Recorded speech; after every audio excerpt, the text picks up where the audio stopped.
محتشم سامعین حضرات، اب اس بات کو تھوڑا سا آگے بیان کرنا ہے اور اس کو واضح کرنا ہے۔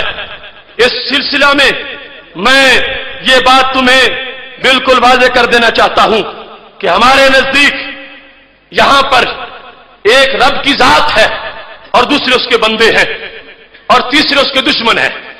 آج المیہ یہ ہے کہ رب والوں کو دھکیل کے رب کے دشمنوں کے ساتھ شامل کر دیا جاتا ہے، جبکہ اللہ تعالیٰ نے ان کو حزب اللہ کہا ہے، رب نے ان کو اپنی پارٹی کہا ہے، رب نے ان کو اپنے ساتھ ذکر کیا ہے۔ دیکھو وہ قرآن کا جملہ کہ جس وقت یحیی و یمیت کے لحاظ سے بات ہو رہی تھی، رب بھی زندہ کرتا ہے، عیسیٰ علیہ السلام بھی کرتے ہیں، نمرود نے کہا میں بھی کرتا ہوں، تو کیا ہوا؟ اللہ نے اپنے عیسیٰ علیہ السلام کو نمرود کے ساتھ نہیں ملایا، اپنے ساتھ ملایا ہے، اس پارٹی میں شامل نہیں کیا۔ جس وقت فرعون کہتا تھا میں اللہ ہوں اور حضرت موسیٰ علیہ السلام کہتے تھے میں اللہ ہوں، رب نے ان کو دھکیل کے فرعون کے ساتھ شامل نہیں کیا، اپنے ساتھ شامل کیا ہے۔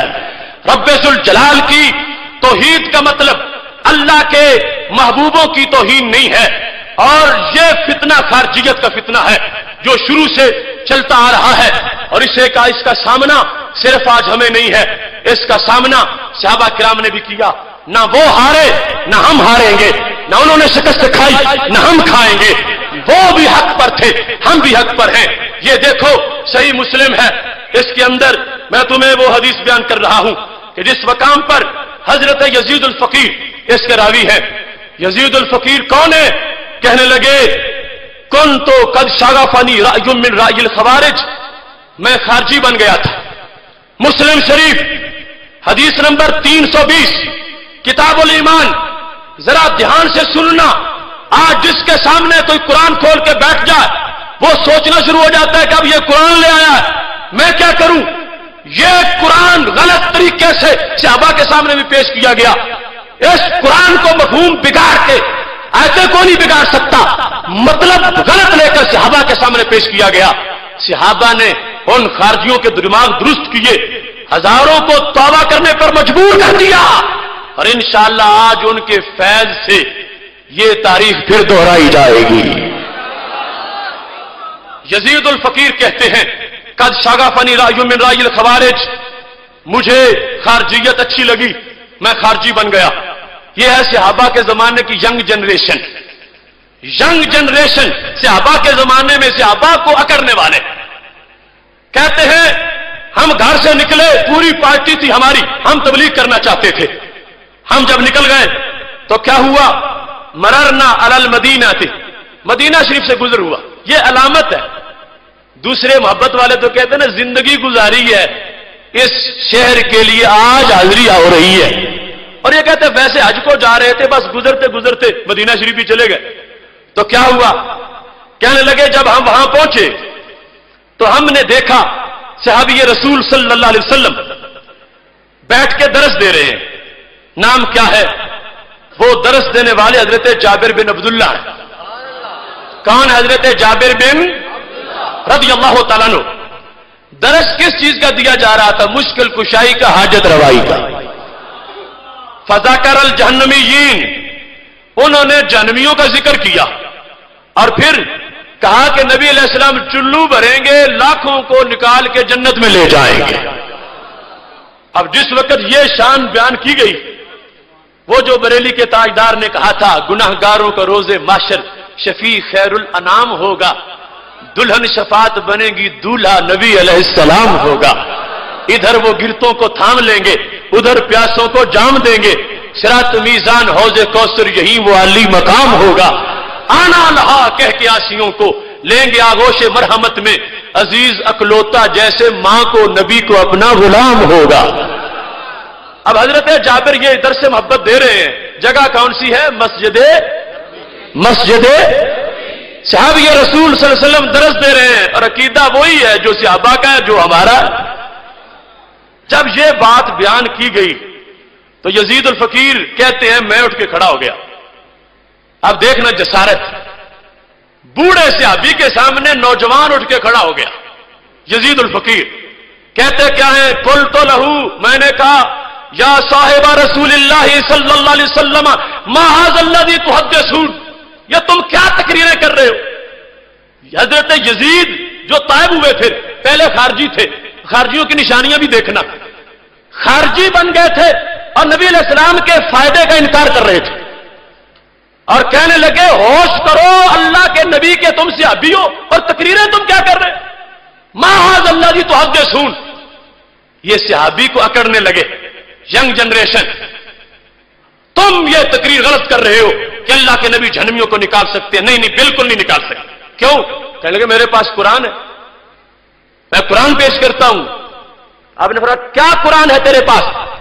کہنے لگا، یزید کہتے ہیں میں نے کہا کلما ارادوا ان یخرجوا منها اعیدوا فیہا، یہ آیت ہے قرآن مجید میں، سورہ سجدہ کی آیت نمبر 30 ہے، اس کے اندر کلما ارادوا ان یخرجوا منها اعیدوا فیہا، کہ جب بھی جہنمی جہنم سے نکلنا چاہیں گے ان کو الٹا کر دیا جائے۔ تو کہنے لگے تم سے ابھی اچھے ہو، کیسی تم معذلہ کچی تقریریں کر رہے ہو کہ جہنمیوں کو جنت دے دی جائے گی، اور ادھر قرآن کہتا ہے جب نکلنا چاہیں گے ان کو الٹا کر دیا جائے گا، دوبارہ دھکا دے دیا جائے گا۔ ہم تمہاری تقریر مانے یا رب کا قرآن مانے؟ اب سوچو، یہ ہے مسجد نبوی شریف اور انہیں قرآن دکھایا جا رہا ہے جنہوں نے صاحب قرآن کے سامنے بیٹھ کے قرآن پڑھا ہے۔ دیکھو فتنہ کہاں تک ہے، سچ فرمایا تھا میرے نبی علیہ السلام نے، ابن کثیر میں حدیث شریف موجود ہے، مجھے اپنی امت پر قرآن کا بھی خطرہ ہے۔ پوچھا گیا کیوں؟ فرمایا یتعلمہ المنافقون فیجادلون بہ المؤمنین، خطرہ یہ ہے کہ اس کے قاری مدرس پڑھانے والے منافق بھی کچھ بن جائیں گے۔ یجادلون بہ المؤمنین پڑھ کے قرآن میرے غلاموں سے جھگڑے کریں گے، یہ غیب کی خبر تھی تو سچی تم نے وہاں بھی دیکھی یہاں بھی دیکھ رہے۔ حضرت جابر کے سامنے ایک تابعی کھڑا ہو گیا، جابر تم تقریر غلط کر رہے ہو کہ نبی علیہ السلام فائدہ دے سکتے ہیں، جہنم سے نکال سکتے ہیں، نہیں نہیں کچھ نہیں کر سکتے، کیوں؟ آیت ہے کلما ارادوا ان یخرجوا منها اعیدوا فیہا۔ اب جس وقت یہ آیت پڑھی تو بھاگ کے کہاں جا سکتا تھا؟ آخر جنہوں نے نبی علیہ السلام سے پڑھا ہے ان کو پتا ہے کہ آیت کا مطلب کیا ہے۔ تو یہاں پتا چلا کہ جس کے ہاتھ میں قرآن ہو ضروری نہیں حق پر بھی ہو۔ یہ یزید الفقیر خود جو جھوٹ پر تھے بیان کر رہے ہیں، کہنے لگے میں نے جس وقت آیت پیش کر دی اور میں بڑا بھاری بھرکم انداز میں بول رہا تھا کہ ما تحدثون، کیا تم بیان کر رہے ہو، بڑی میں تنقید کر رہا تھا۔ کہنے لگے حضرت جابر نے بڑے ٹھنڈے سینے سے میری بات کو سنا اور ایک بات مجھ سے پوچھی، اے قرآن کی آیتیں پڑھنے والے، حل سمعت بمقام محمد صلی اللہ علیہ وسلم الذی یبعثہ اللہ فیہ، کیا قرآن میں کہیں کوئی مقام محمود والی آیت بھی ہے؟ دیکھنا، جواب دیکھو جابر بن عبداللہ رضی اللہ تعالیٰ عنہ کا، اور اس سے پہلے جو جھٹکا لگایا تو بڑا جھٹکا تھا بریلویت والا۔ کیا فرمایا اتقرأ القرآن، وہ میرے سامنے تو قرآن پڑھتا، تم آج لگے ہو ہمیں قرآن سنانے، کل تم پیدا ہوئے ہو آج ہمیں قرآن بتاتے ہو۔ اتقرأ القرآن، کیا تم قرآن پڑھتے ہو؟ یزید کہنے لگے میں نے کہا نام، قلت نام، ہاں ہم پڑھتے ہیں۔ جوش تھا بڑا خارجیت کا، ہم پڑھتے ہیں قرآن۔ حضرت جابر نے کہا پھر سن، حل سمیت بمقام محمد صلی اللہ علیہ وسلم، کیا تمہیں مقام محمود والی آیت نظر نہیں آئی؟ وہ 15ویں پارے میں سورہ بنی اسرائیل کی آیت نمبر 79، عسیٰ ان یبعثک ربک مقاما محمودا۔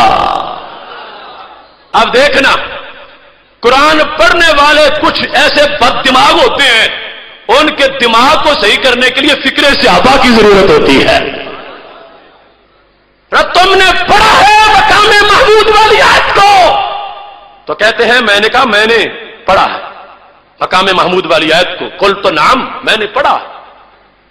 تو کالا، انہوں نے کہا پڑھا ہے تو پھر تو نے ویسے ہی پڑھا ہے، سیکھ مجھ سے، لفظ تو نے پڑھے مطلب تمہیں نہیں آیا، تو نے کسی خارجی کے دسترخوان پہ بیٹھ کے لقمے قرآن کے چنے ہیں، تجھے نبوی فیض کا حصہ نہیں ملا، تو نے ناری علم پڑھا ہے، تجھے نور علم کی کوئی خبر نہیں ہے کیا؟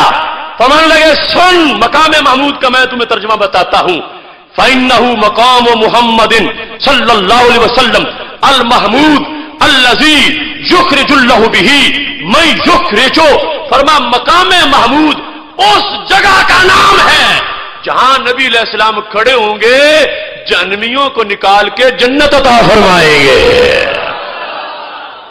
اے کھوکھلے کاری قرآن کے، تو نے کس بچڑ خانے میں زندگی گزاری؟ تو قرآن پڑھتا ہے تو مجھ سے پڑھ، مقام محمود وہ مقام ہے جہاں پہ نبی علیہ السلام کھڑے ہوں گے اور جہنمیوں کو نکال کے جنت عطا فرمائیں گے۔ اب یہاں پر ساری تقریر آگے انہوں نے کر دی اور فرمایا اب ایسے بھی ہوں گے کہ جن کو جنت والے جہنمی کہیں گے، ایسے بھی جہنمی جنت میں جائیں گے کہ جہنم میں رہ رہے کتنے جل چکے ہوں گے کہ ان کا نام ہی جہنمی پڑ جائے گا، مگر ہوں گے جنتی۔ ان کو نبی علیہ السلام پانی چھڑکیں گے تو ان کے رنگ چمکنا شروع ہو جائیں گے۔ اب اتنی بڑی مشکل کشائی، اتنی بڑی حاجت روائی، یہ نبی علیہ السلام کی اس معاشر کے دن بھی جب کسی کا کوئی پروٹوکول نہیں ہوگا۔ اور ابن مسعود کہتے ہیں نبی علیہ السلام کی کرسی اللہ کے عرش کے دائیں جانب ہوگی۔ کیا ہی صورت اپنے پیارے کی سواری واہ واہ، وہ بیٹھے ہیں اس مقام پر۔ اور اب دیکھو ادھر آیت ہے، ادھر حدیث ہے، اور پھر آیت ہے، مطلب پھر کیا بنا؟ مطلب وہ ہے جس پہ آج ہم تقریر کر رہے ہیں۔ فرمانے لگے حضرت جابر، او یزید، وہ جو تو آیت پڑھتا ہے وہ مشرکوں کے بارے میں ہے، اور جو میں پڑھتا ہوں یہ مومنوں کے بارے میں ہے جو گناہگار ہوں گے جہنم میں جائیں گے، نبی علیہ السلام چلو بھر کے جنت پہنچا دیں گے۔ آیت فرمایا وہ بھی سچی ہے، مگر مطلب تم جھوٹا نکال رہے ہو، تم نے غلط مطلب نکالا، تم نے مومنوں پر کافروں والی آیت چسپاں کی، تم نے مسلمانوں پر مشرکوں والی آیت پڑھی، کلما ارادوا ان یخرجوا منها اعیدوا فیہا، آیت سچی ہے مگر یزید مطلب تمہارا جھوٹا ہے، جو کافر نکلے گا وہ دھکا دیں گے فرشتے پھر گر جائے گا، اور مومن کو تو سرکار چلو میں رکھ کے جنت میں پہنچا دیں گے۔ اب دیکھو آج کوئی سامنے قرآن رکھ لے تو آپ کہتے وہ تو قرآن سے درس دے رہا، جتنا ہی جاہل ہو۔ دیکھو نا صحابہ کے سامنے یہ قرآن پڑھا گیا، صحابہ کے سامنے، اور انہوں نے بتایا کہ قرآن کا مطلب کیا ہوتا ہے۔ اب دیکھنا انقلاب کیسے آیا، یہ کس بندے کی روایت ہے، نام ان کا کیا ہے؟ یزید الفقیر، کتاب کیا ہے؟ صحیح مسلم، اس کا کتاب الایمان کا حصہ، حدیث نمبر کتنی ہے؟ 320، 420 نہیں، 320۔ بندہ پہلے 420 تھا، اللہ نے فضل کر دیا، حضرت جابر کے صدقے وہ کامل بن گیا۔ یزید الفقیر کہنے لگے، اب دیکھنا لفظ کیا ہے حق والوں کے، کیسے کام بنتا ہے۔ فرجانا، فرجانا، یزید کہتے ہم سارے خارجیوں نے توبہ کر لی، ہم پھر سنی بن گئے۔ رجانا، ہم نے اس عقیدے سے توبہ کی کہ جس عقیدے میں بتوں والی آیتیں ولیوں پہ پڑھی جاتی ہیں، جس عقیدے میں اللہ کے نبی کو بے اختیار بتایا جاتا ہے، جس عقیدے میں رسول اللہ صلی اللہ علیہ وسلم کی شانوں کا انکار کیا جاتا ہے، رجانا، ہم نے توبہ کی۔ کلمہ وہ بھی ہمارے والے ہی پڑھتے ہیں لیکن نشانیوں سے پہچانے جاتے ہیں، آج بھی پہچان سکتے ہو۔ رجانا، ہم نے رجوع کر لیا۔ اور پھر کہتے ہیں جب ہم نے رجوع کیا تو پیچھے جو ہمارے کرلی ڈینٹ تھے جنہوں نے ہمیں بھیجا ہوا تھا کہ تبلیغ کرو، انہوں نے ہمیں آنکھیں نکالی کہ ہم نے تمہیں بھیجا حج کرنے کے لیے اور پھر تم نے تبلیغ کرنی تھی، تم کیوں پھر آئے ہو اور اب ہماری بات تم سنتے ہی نہیں۔ تو کیا کہتا ہے یزید الفقیر، کہنے لگے میں نے ایک ہی بات کر کے ان کا منہ بند کر دیا۔ وہ جو ہمارے گرو بنے ہوئے تھے اور ہمیں آیات کے مطلب غلط پڑھائے ہوئے تھے، جب انہوں نے کہا اے یزید الفقیر وہ جابر تو صحابی ہے، رب کے نبی تو نہیں ہے، تم ان کی بات پر تم پھر گئے ہو اس عقیدے سے، تو کیا جواب دیا؟